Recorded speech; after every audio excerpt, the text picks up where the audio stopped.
Wise Wednesdays started on April 1st with a humble episode on forgiveness. Between then and now, we've had heart-led conversations on happiness, stress management, relationships, resilience, public speaking, respecting boundaries, self-discovery, mindset, just being, listening, reclaiming your life, intuition, and even food.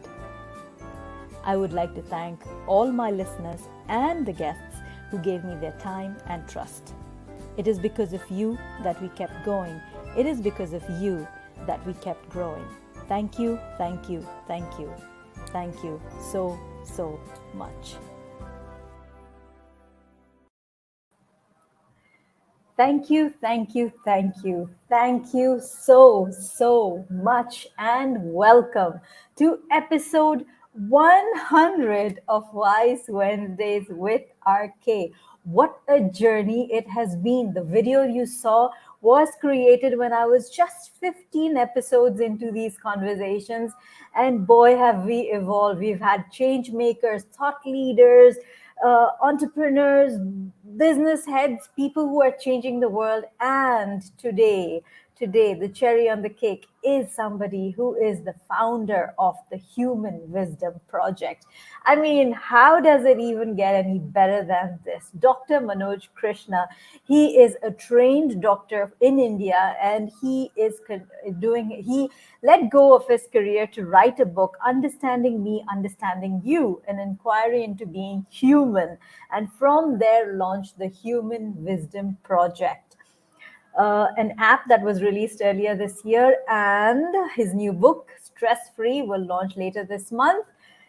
Dr. Manoj believes that understanding ourselves and how our minds work awakens our inner intelligence, which leads to wisdom and can lead to transformation. Now, I could go on and on about this, but you're not here to listen to me, are you? You're here to listen and learn from the man of the hour. So I bring to you Dr. Manoj. Thank you, Ruqya. That's such a kind introduction. Thank you so much for saying yes. When I created this podcast, these conversations, it's not even a podcast, it's these conversations.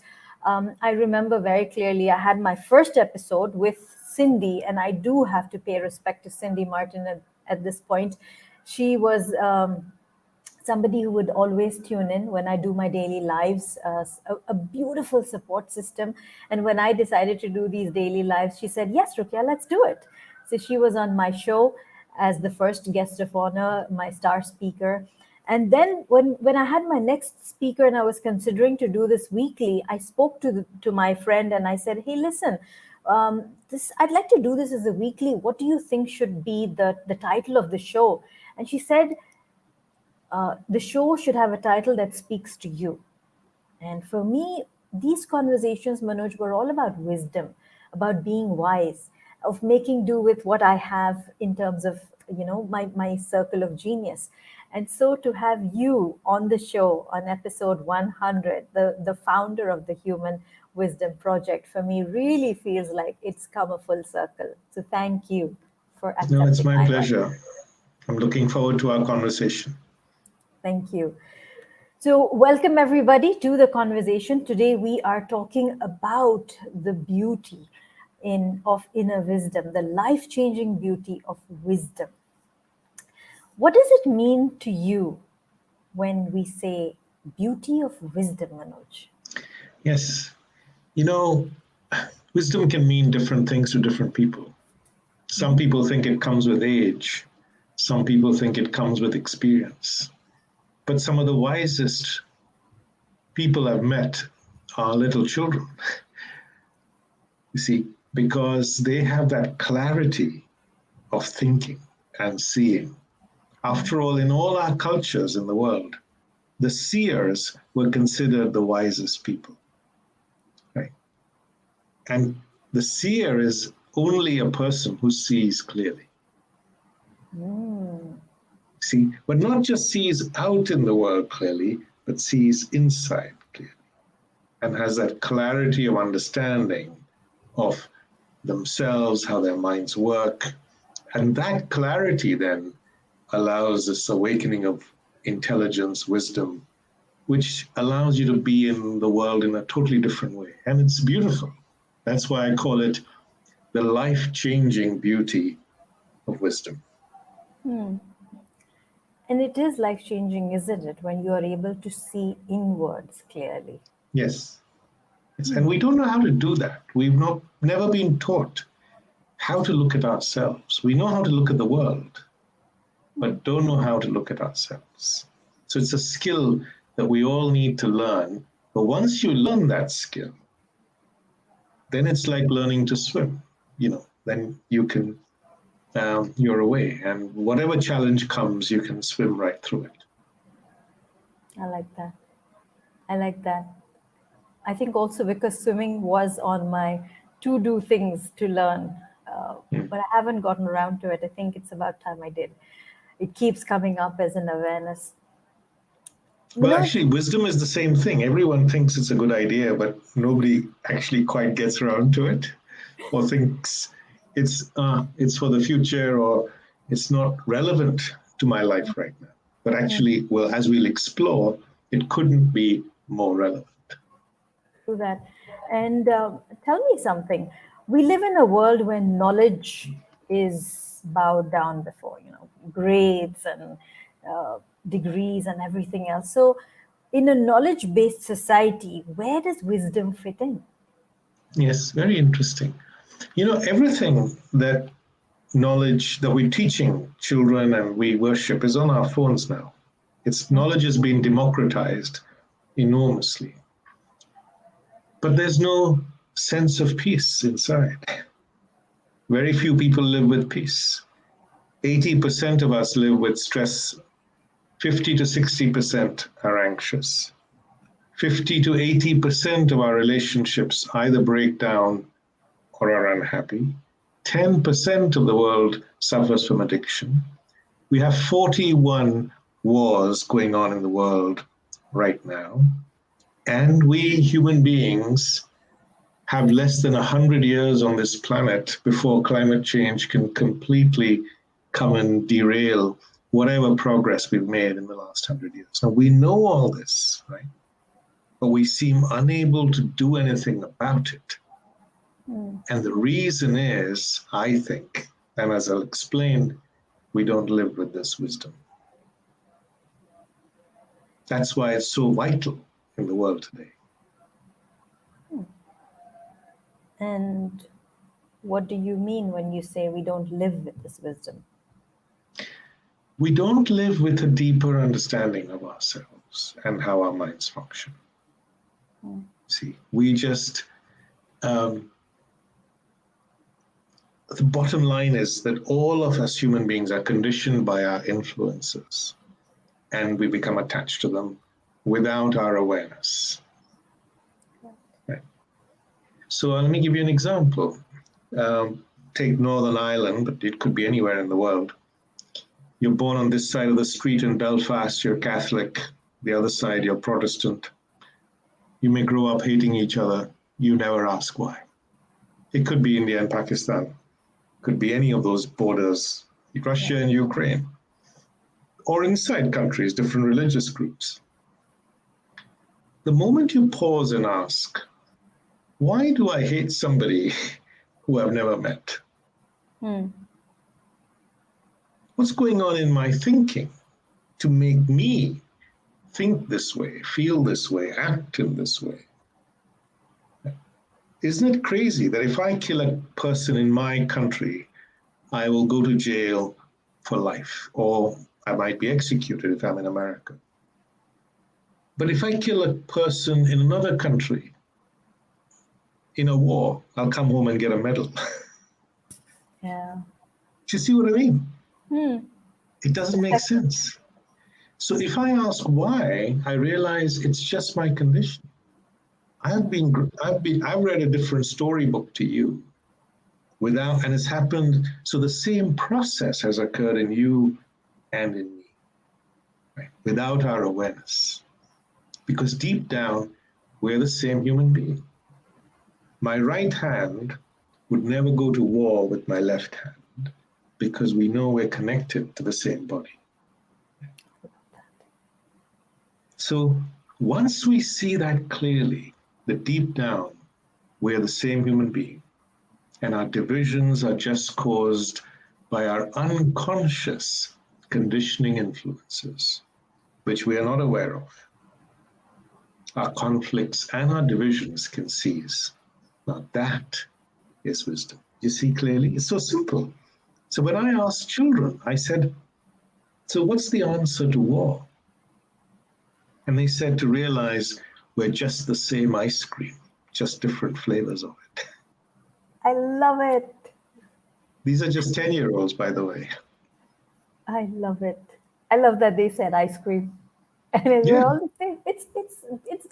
It's so true.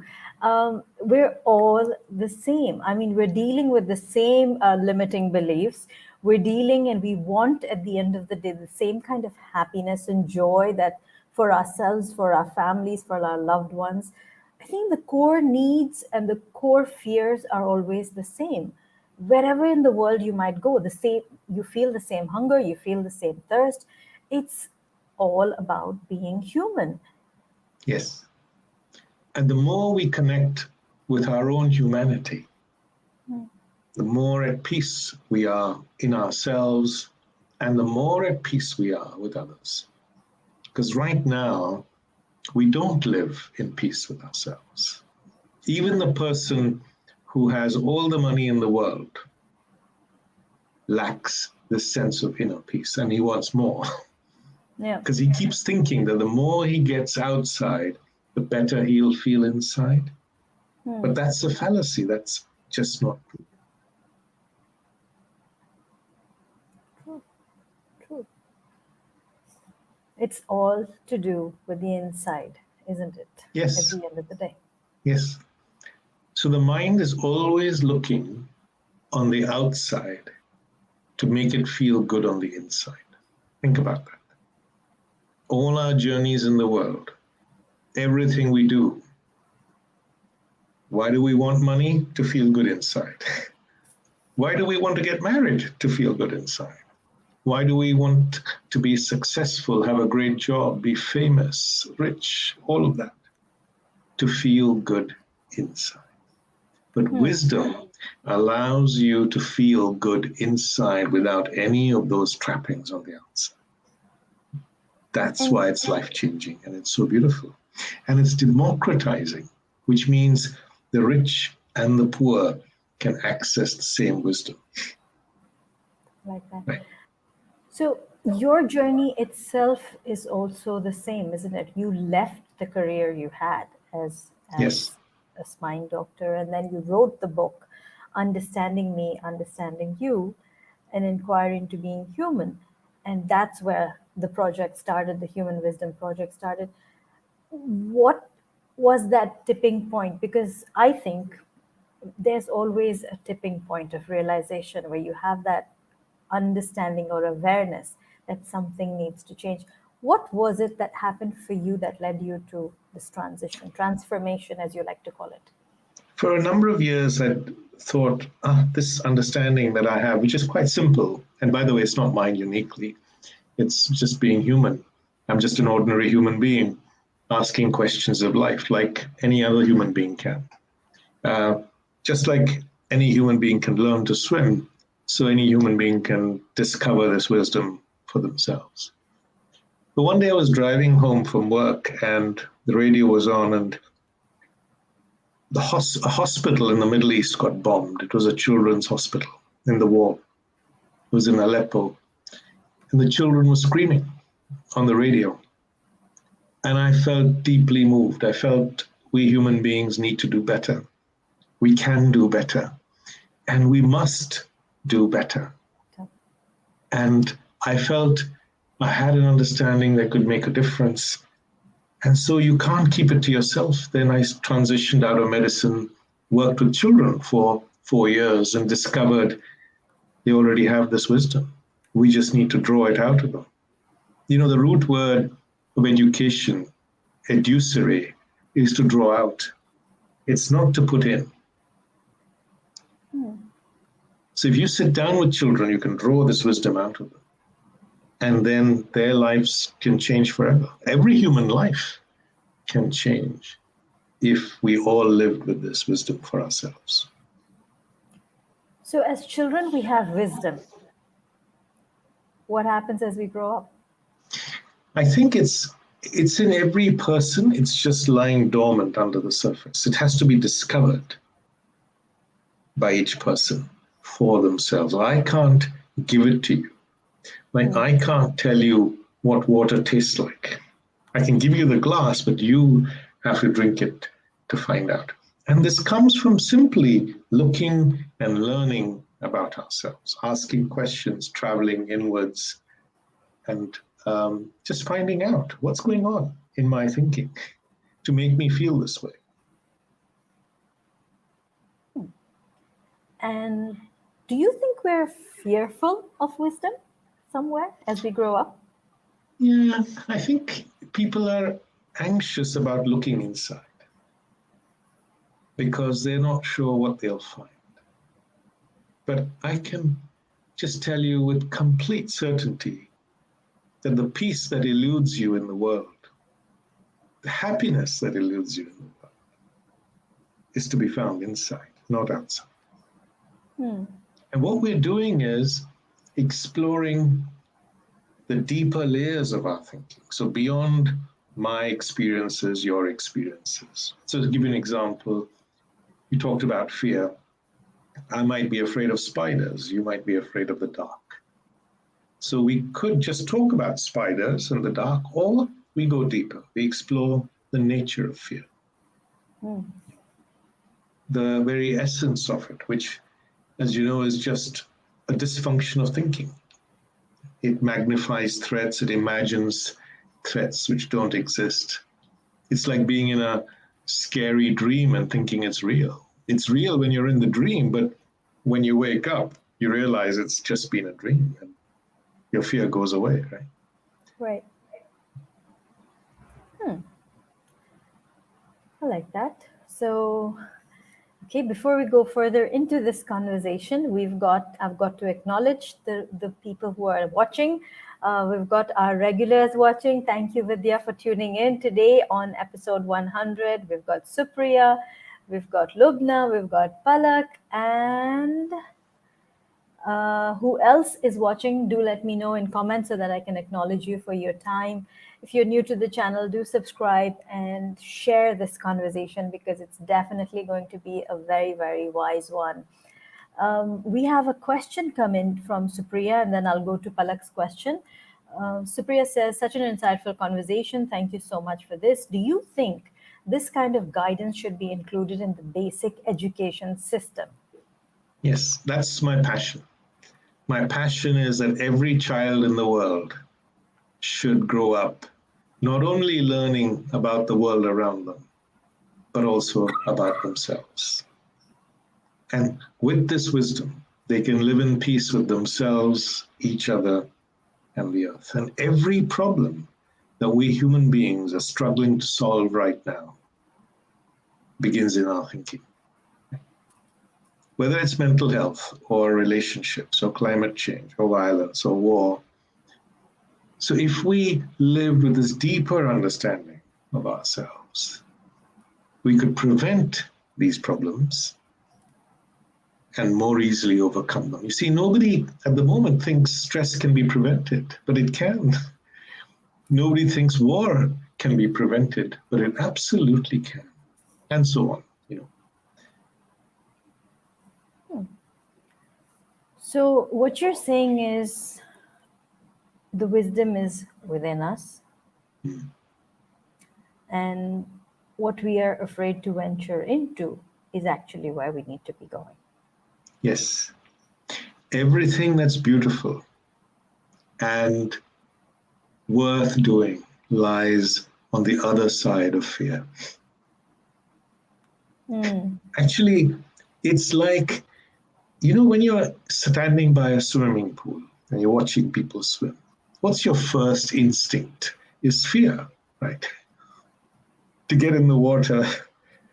But once you do, my goodness, you're away, right? You learn and then you're away. So Manoj, I'd like to, yeah, that's the normal instinct. But let me tell you how I function. I'm one of those weird ones who gets very excited. So, so I'll tell you. For instance, we were white river rafting in Sri Lanka. We have that whole vest and everything that I'm wearing, and the boat rider, he says, you can jump off over here and feel the rapids. You can feel the flow of the water. And the very first one to jump off was me. I didn't know how to swim, but that whole excitement of feeling and experiencing the flow and the rapids was what kind of got me excited. And I Mm. think this is how I do a lot of things in life. I mean, not many people would be okay to go stand on a TEDx stage without knowing how to public speak, you know? Because for me, it was more about the message, the story that I had to share, the conversation I wanted, the idea I wanted to put out there. And so I did what I had to do. But you are right. A lot of times fear takes over. And so we hold back. And then we miss out on opportunities and wonder S- how life would possibly be if So we many had. things, right? In fact, what we need to do here is to get people excited about discovering their own wisdom. Exactly. Think of how your life would change if you could live without fear. Hmm. Think of how your life would change if you lived without your mind comparing itself with others and being jealous and envious and all of that, following True. this one, that one. So, how do you unleash the wisdom within one of your? Yes, Palak. It's just looking and learning about yourself, being sensitive to what's happening in yourself. And of course, we'll talk a little bit about the Human Wisdom app, which we've created to make this journey easy for everyone. The website is humanwisdom.me. But let me give you an example. See, at the moment, when the mind encounters anything that's different, it feels fear. Anything that's different to what's normal for me creates a disturbance in my thinking. And from that disturbance, I react with fear. From fear comes anger. From anger comes violence, right? So if I've not met a person of a particular skin color before, my first reaction is fear. See, Hmm. and of course, this is behind all our prejudices, etc., etc. Judgments. But the moment you become aware of that in your own thinking, then you meet someone who's different with curiosity, right? Hey, Ruqya, tell me about your headscarf. I think it's curious. You know what I mean? Or tell Yep. me about your hijab, or tell me about, what, and so on. You see, what's Sure. it like to be gay, or whatever the difference might be? You meet that difference with curiosity, not with fear. But you have to recognize that in yourself first to be able to respond with wisdom. I like that. Meet differences with curiosity. And speaking of differences, here comes our next question. Vidya asks, how is maturity different from wisdom? You see, maturity can give you knowledge. Right? Like knowledge tells you that 10th time you cook that dal, you're going to be much better than the first time you cooked it, right? So if someone's making dal or cooking a dish, the wise, so-called mature person will be able to guide the young person. Like I was a surgeon, so towards the end of my career, I had a high level of skill which I could pass on to people who were just starting out. That's what knowledge does. But wisdom is different. See, wisdom doesn't always come with age. Like I might grow up, suppose I have been attacked when I was young by a person of a certain skin color or religion, doesn't matter what it was. I could spend all my life thinking that people from that group are bad, nasty, and have negative opinions about them, right? That's not wisdom, right? I'm generalizing. I think everybody with that skin color or religion is like that. Of course, that's not true, right? So maturity and wisdom are completely different. Education doesn't lead to wisdom. All the degrees in the world don't lead to wisdom. Money doesn't buy wisdom. See, money can't buy you peace in your own heart. Right. Happiness, Sophocles said, the Greek playwright, your happiness depends on your wisdom. Right? And may I add, or inquire with you, wisdom comes with presence? Yes, of course. It's being present in your own life, right? I mean, think about this. The human mind, all of us yearn to live forever, right? Because I know, because I've been with patients who are dying, in their last days, cancer sufferers. And I remember this young man held my hand. They used to call me Mr. K in those days. Mr. K, I want another week, another hour. Can you give me, we're desperate for that time. But you look at the way the mind is, it's not happy being present in its own life. We always want to escape, right? We're not content to sit and be present where we are. We always want something else. See? So the more present we can be in our own lives, as you said, the more we can relish the life and the gift of life that we actually have.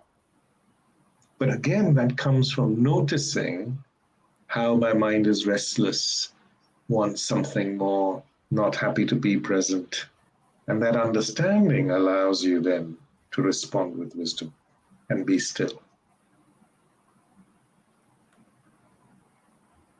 I'm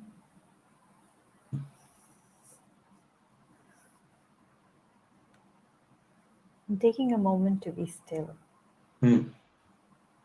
Because that's so precious. One of my favorite questions. So I come from a background of journalism. So one of my favorite questions to high achievers would always be, what is the significance of the pause? And I'm not sure if you're aware of Gulzar. Do you listen to music? Yes, Indian of course I music? know Gulzar, yes. Gulzar Saab. So I had interviewed Gulzar Saab, and and I asked him that question. I said about the pause. What's the significance of the pause? Khamoshi ki ahmiyat kya hai? And he said it's profound in life just as it is in music, because any piece of music that you play cannot complete itself without that break in the melody to pause and then continue. It's like Yes, creating music, isn't it? The pause. yes, yes. And that pause is so vital before you reply to a question, before you speak, see, before you react with anger, before you fulfill a desire, and so on, before you blame somebody for how you're feeling. I think it wasn't last year. It was last month. Last month was the first time in close to 3 years that I was on board a flight.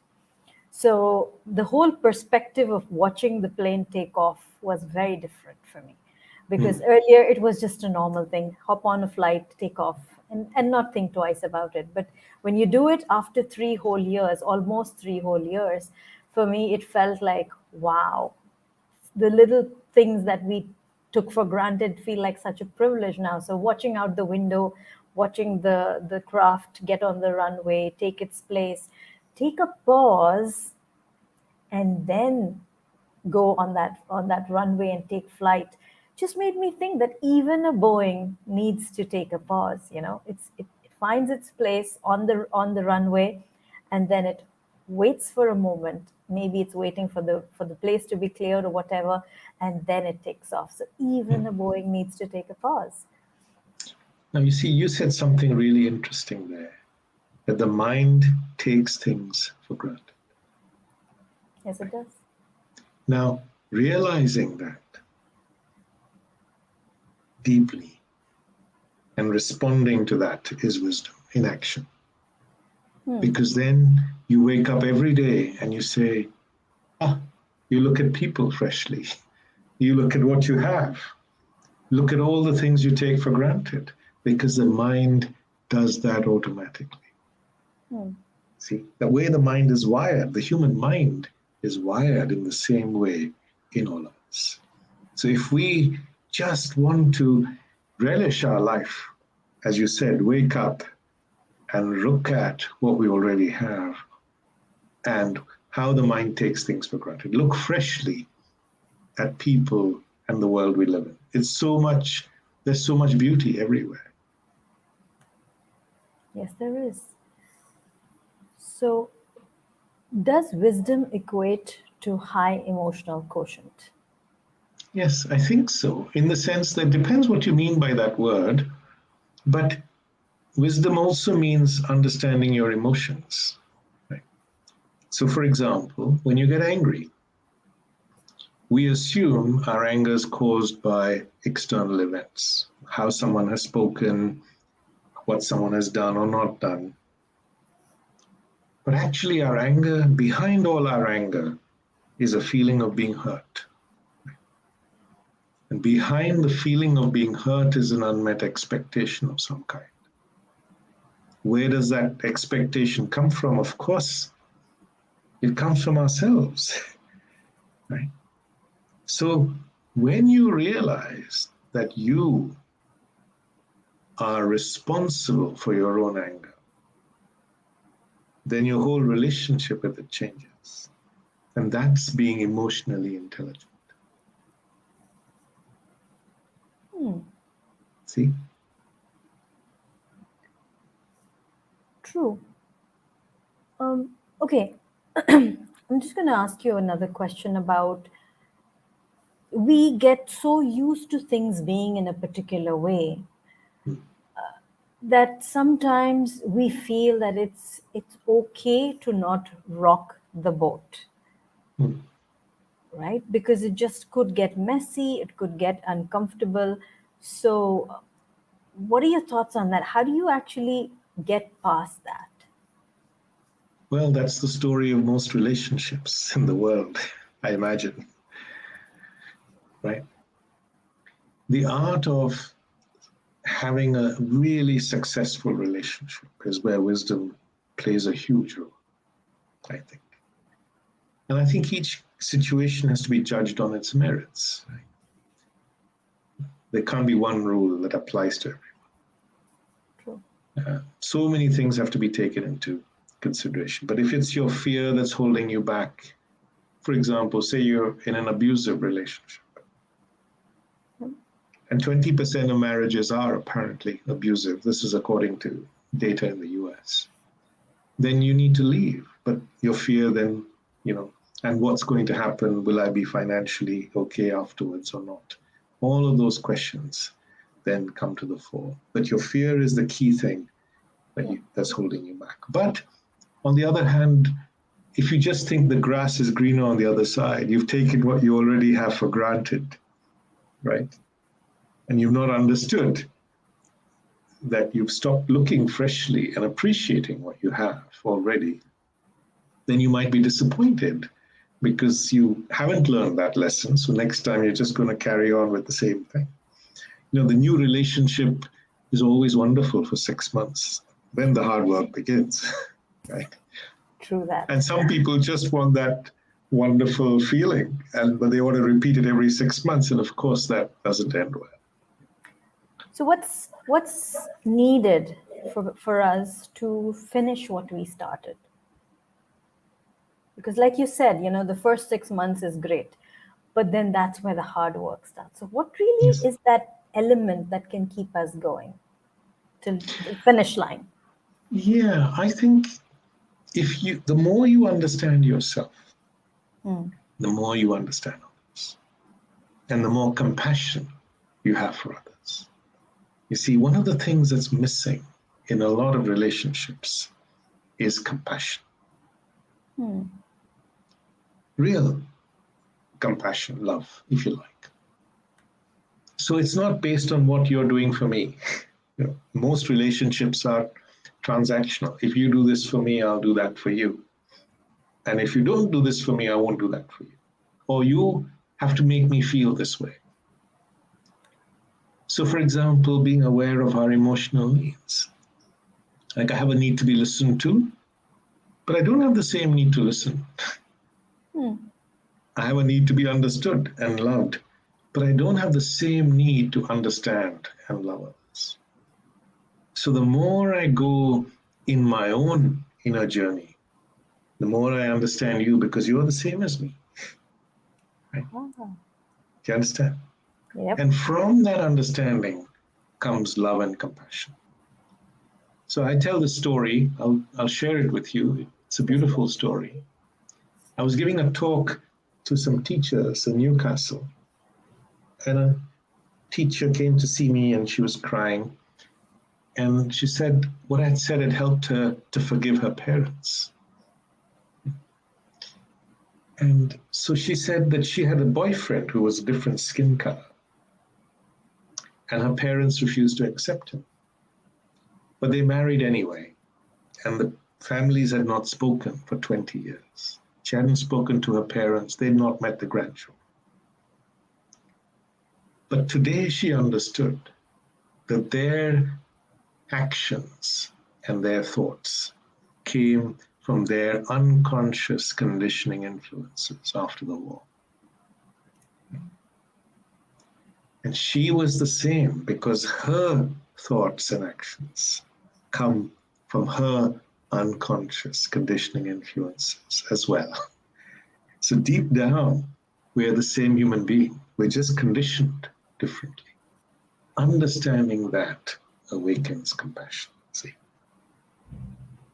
So there's so many ways in which wisdom can contribute to harmonious, successful, really beautiful relationships and allow all our relationships, not just husbands and wives, but also with your children, your parents, your friends, your brothers, your sisters, to be really enduring, fulfilling, deep. Do you know, a young man told me that he felt really lonely in his 20s. He said, I've got hundreds of Facebook friends. And I go to the pub, I meet lots of people, but I'm lonely. It's because we haven't learned how to have relationships with depth and meaning. See? And as you say that, what comes to my mind is to not mistaken being lonely with being alone. Yes, of course, there's a difference. Being comfortable. Yeah. But also it comes from not being connected. I think that's the root of it, right? Maybe with yourself or with others. And again, this journey of self-knowledge or wisdom can help us with all of these things. Absolutely. So we have a comment that has come in relation to what we're talking about. Pulkit says, if someone is not satisfied, not to confuse with happy in a relationship, will manifesting good thought work, or more is needed to reach a conclusion if this is the end of the road, or we should keep going? I think the main thing is to ask, what's going on? Why am I thinking or behaving this way? What lessons do I need to learn from? Because if I don't learn the lessons from this relationship, I'm going to repeat them in the next one. What can I see? My mind assumes my relationship is not working because of you, of how you are, right? My mind never looks at itself and says, how are you in this relationship? How are you being present? Are you kind? Are you loving? Are you a good listener? Are you thoughtful? And so on, see? Because we don't look at ourselves, we only look at others. So all our conflicts are an opportunity for learning about ourselves. And that opens a door to wisdom. Whether it's stress or anxiety or in a relationship or whatever it might be, here's a beautiful way of looking at it. Suppose I have a pin in my finger, Ruqya. Okay. It's painful. So the pain is calling my attention to a problem in my body that needs to be fixed. Right? So then I go and take the pin out, and the pain goes away. Emotional pain, right, is the same. It's also calling my attention to something within me that needs to be addressed. Okay? So instead of going outwards and blaming others, I say, what can I learn? I go inwards. The root of the conflict lies in me. The root of my stress lies in me. Of my anxiety lies in me. And if I learn the lessons, I can be free for the rest of my life.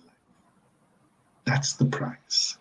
And that's why people should get excited about discovering their own wisdom for themselves. So it's all about ownership. That's a beautiful word. I love that word. You know, it's like saying, I take ownership of my thoughts and my feelings and my actions. And I'm going to learn. And the And results. that's living with wisdom. Because at the moment, we blame everyone but ourselves for how we are.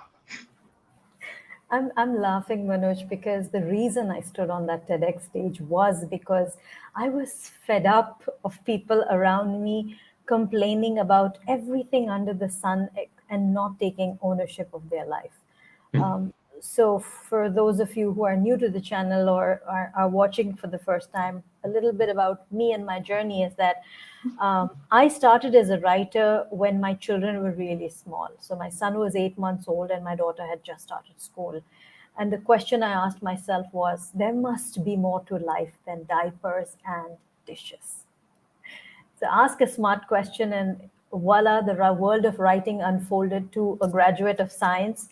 And I started writing. Writing led to personal development, NLP, master practitioner NLP. And I said, coaching, speaking. And I'm like, this is brilliant. If I can do it, everybody else can do it. They don't have to blame the weather. They don't have to blame their in-laws. They don't have to blame the car they're driving for why life hasn't served them opportunities on a platter. And I said, let's do a TEDx talk. It's called The Art of Possibility. As I said, I got excited like I was on the raft for the experiencing the rapids. And so I got on that stage and I started speaking. I received the SMILE strategy as a download when I sat down in silence and I said, hey, listen, you gave me the opportunity to speak. Now give me a proper message that I can carry forward. And so came the SMILE, which is silence the mind, manage your attention, identify the intention, let things go, and energize the possibilities. So it's all about looking at what is possible, but going inwards and doing it. Or should I say, and going inwards and doing Yes. it. One thing we should say, taking ownership is not easy. Oh, no, it isn't. Because your mind is screaming and telling you the opposite. You see, the human mind is wired to blame others for how it feels. Yes. And understanding that is a tough lesson to learn. But every person who transforms their lives begins with that understanding that I am the captain of my own destiny. I have to own my own emotions, my thoughts, and so on. And then you go inwards. It's almost like you're taking away that safety net of blaming others and taking that leap of faith and saying, Yes. this is me and this is how I shall take ownership of my life. Nobody to blame. If I fall flat, I fall flat. It's okay. I'm not going to blame anybody else. There's no falling flat. Okay. There's no. I love Really, that. there isn't. Okay. Because, you see, taking ownership, suppose you're stressed, good example. 80% of the world is stressed. Yes. 50, 60% is anxious, right? if I take ownership of my stress, it means I can do something about it myself. Yeah. See, otherwise, I'm waiting for other people or situations or something around me to change. And of course, nothing changes, so my stress continues. The moment I take ownership, I realize, I am in charge of my own life and the stress I feel. I can change how I respond. True. See, in a traffic jam, not everybody is stressed. So it's not the traffic jam that's causing our stress, it's our reaction. Right. And we can change our reaction, and so we can manage our own stress. How we do that? That's what the Human Wisdom Project helps people to do. Lovely. And as you shared that about other people and causing the stress, I think this is a very apt time to show in Mark's question. He says, what are your thoughts on social media, which is often addictive and counterproductive towards effective thinking? Yes. Again, the problem isn't with social media. See, the problem is in how our mind responds to it. See, that's the key thing. So when you go and ask yourself a simple question, why does my mind become addicted to my phone? Why do I feel like I need to conform and be like others? Why do I feel jealous? Why do I get angry with others? And so on. Then you go inwards and you discover your own wisdom. So the problem then is not with social media. It begins with a mind that is restless, wants to be occupied all the time, right? So the phone offers an easy escape. The second thing is my mind is comparing all the time, but I'm not aware of it, right? So if you have a nice holiday, a nice house, a nice car, and I don't, I start feeling inadequate, I'm no good, I don't like myself, I hate you, all of those things start off, right? You know what I mean? But it's not the fault of social media.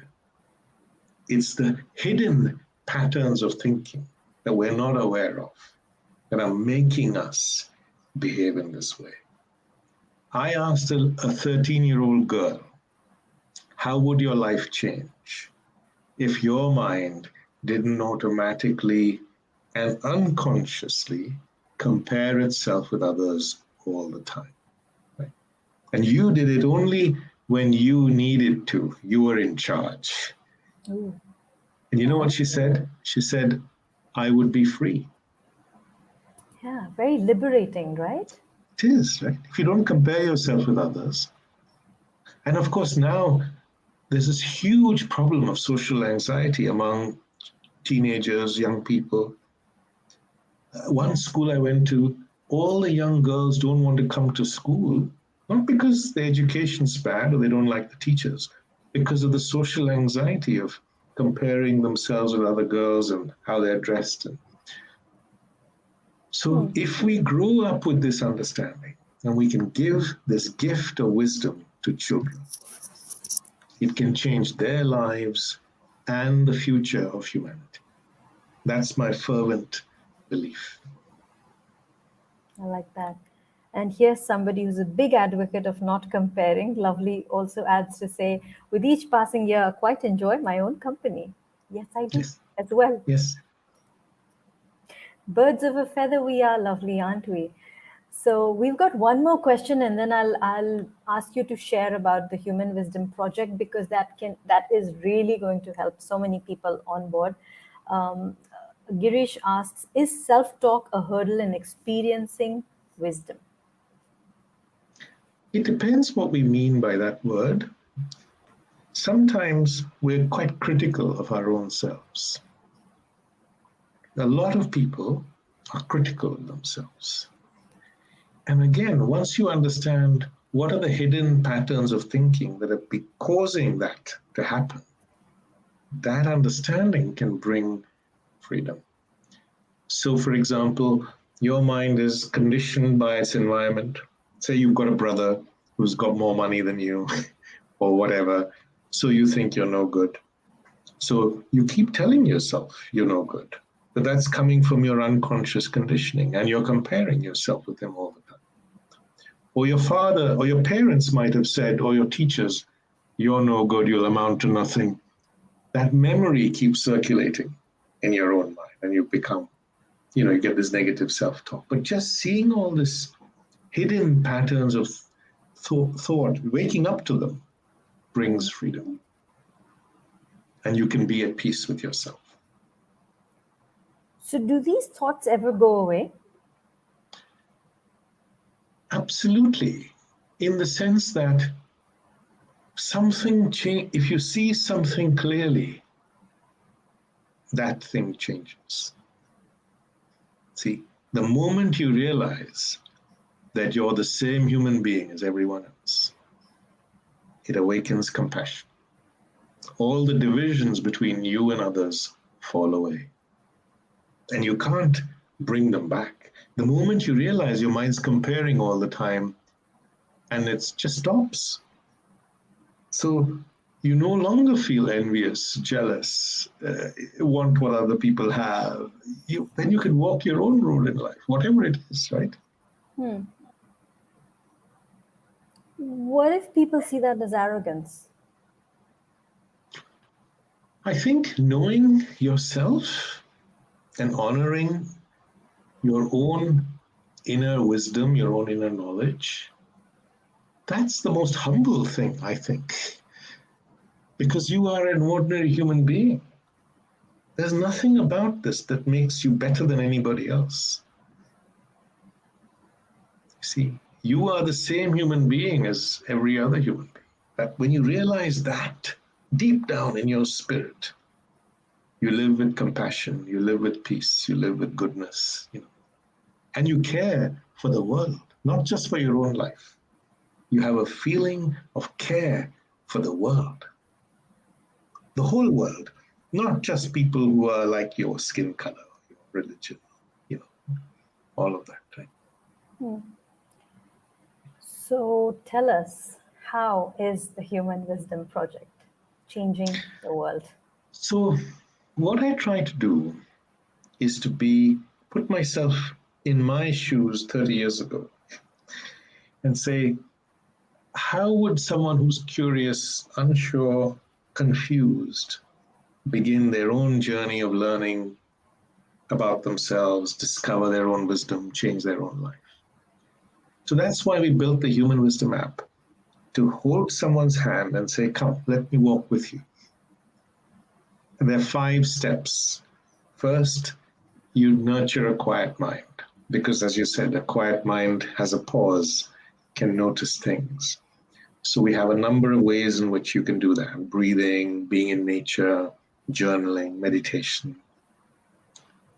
Then you begin to notice, so you learn the art of inquiry, how to look at yourself. See, we don't know how to look at ourselves. For example, we're always judging ourselves. So to look at yourself without judgment. Then to understand how your mind works, like it's comparing, or or conditioning. We've talked about that. And then you understand your emotions, like your anger comes from you take ownership, as we said, about your own feelings.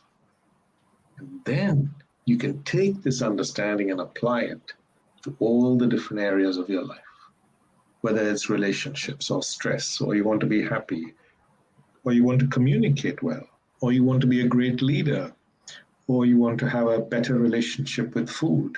After all, obesity is a thinking problem. It's not linked to food. Like we talked about social media. Social media is not the problem. It's the way our mind deals with it. That's the issue. Right? So this app is currently for adults, but we're also working on one for children, one for teenagers, one for parents. So every human being can have this journey of lifelong learning about themselves. And I really believe in a generation we could change the future of the world and address problems like climate change and so on, which at the moment we don't have an answer for. So, how do people access and The app. So at the moment, it's a web app, which means it's accessible on your computer and you can download it on the Android phone, but we are working on the Apple version. The website is simple. It's humanwisdom.me, M-E, Yes, I've shared it. and quite a lot of the app is free. And then if you want to go deeper, there's a cost, but it's quite modest. It's about 2 coffees a month, wherever you are in the world. That's how we've kind of priced it.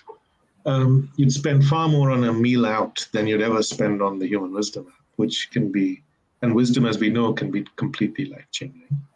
Yes. And the other thing is, this is not a religious idea. It doesn't come from a book. It doesn't come from some other. It's already in you. You just have to find it. Correct. See the beauty of that, you know. So, with 5 minutes to closing, what are 5 tips or thoughts that you can share with people as we close this season? No pressure. What are the 5 things I've learned that could make a difference? I'd say, number 1, get excited about the idea of wisdom and changing your own life. It's an absolutely beautiful, amazing place to be. The second, everything you seek in the world outside, you're going to be disappointed because it's all going to fade with time. Take the journey inwards, because everything you're looking for outside is actually already within you right now. Okay. The third, as you said, is begin by taking ownership of how you think and feel. Don't blame yourself or others. It's just being human. Right? You know, but be kind to yourself too. You're just an ordinary human being. You have as much of a right to be on this earth as the birds in the sky and every other human being. See, our life on this earth is so limited, so short. Wisdom allows you to make the most of it, to live in peace with yourself, with others, and the earth. And living in peace with the earth is so critical where we are right now. Because if we can't do that, humanity doesn't have a future.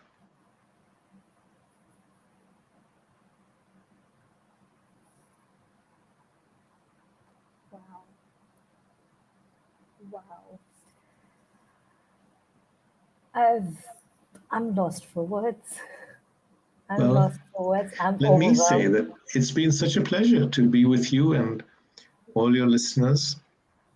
Thank you. And I would say, just take the first step, as Rumi said all those years ago. When you take the first step, when you step on the way opens. Yeah. Make this a priority in your life. We're so busy focusing on money, success, pleasure, the next holiday, all of those things. Put some time aside, put some energy aside to begin your own journey. If you want some help, the Human Wisdom Project is there, but you don't need that. You've got yourself too. Understand? This wisdom cannot be given to you. That's the other thing to understand. No guru, no leader, nobody can give it to you. We can help guide, hey, this is a glass of water, but you have to discover it for yourself. So For it to truly transform your life and the life of everyone around you. So true, Manoj. And you couldn't have said it better, because that's really what these conversations were all about. I mean, we started on 1st of April 2020 when lockdown started and everything began to feel overwhelming. And I was like, what do I do? At least have one conversation that is fulfilling and satisfying. And I began reaching out to the gems I have within my circle of genius. These aren't, I mean, like people I've onboarded on all these 100 episodes haven't been people I don't know. They've all been people I've connected with, social media, events, over Facebook, and people whose work I've admired. So just making the most with what you have and realizing that looking inwards, because resources are always within you. And I am so grateful for this journey, for these conversations, and for having you on the show tonight. Thank you so much. No, thank you. My pleasure. And for everybody who's watching, thank you for joining me. On season one, I'd like to call it that. We are closing episode 100. Feels like a good number to close it at. We will have season two where I'm bringing in other speakers. It's going to be a different experience. It's always great to improvise. And as Manoj said, look inwards and grow therefrom. So thank you, Manoj. Thank you, everybody. And have a great rest of the evening, morning, afternoon, wherever you are in the world, on the live and on replay. Thank you for joining us. Thank you. Thank you.